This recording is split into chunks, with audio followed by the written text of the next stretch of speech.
Nous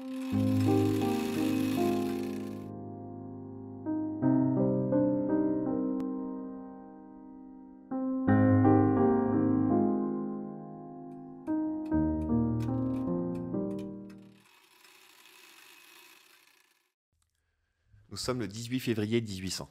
En Normandie, la résistance royaliste vit ses derniers instants. Louis de Frotté, chef de la chouannerie normande, est sur le point d'être exécuté. Mais comment en est-il arrivé là? Né en 1766 à Alençon, il est issu de la noblesse locale et embrasse très tôt une carrière militaire. La Révolution éclate et en 1791, après l'arrestation de Louis XVI, il choisit l'exil et rejoint l'armée des immigrés. En 1795, il revient en France pour organiser un soulèvement royaliste en Normandie.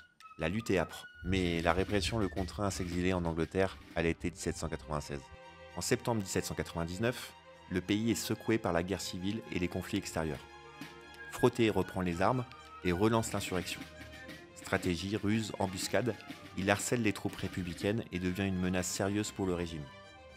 Après plusieurs mois de combat, il accepte finalement de négocier sa reddition en janvier 1800, espérant une issue honorable. Mais Bonaparte, désormais premier consul, refuse toute clémence. 18 février 1800. Jugé lors d'un procès expéditif, il est condamné à mort avec 6 de ses compagnons. En fin d'après-midi, ils sont conduits dans un pré aux abords de Verneuil-sur-Avre. Les fusils se lèvent, une salle retentit. Tous ne tombent pas.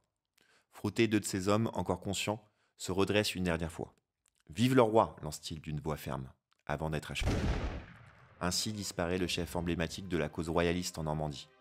Aujourd'hui encore, son nom demeure un symbole de l'opposition des Chouans à la République. Si vous avez envie d'en savoir plus sur Louis de Frotté et la chouannerie normande, consultez les numéros 77, 103 et 124 de Patrimoine normand.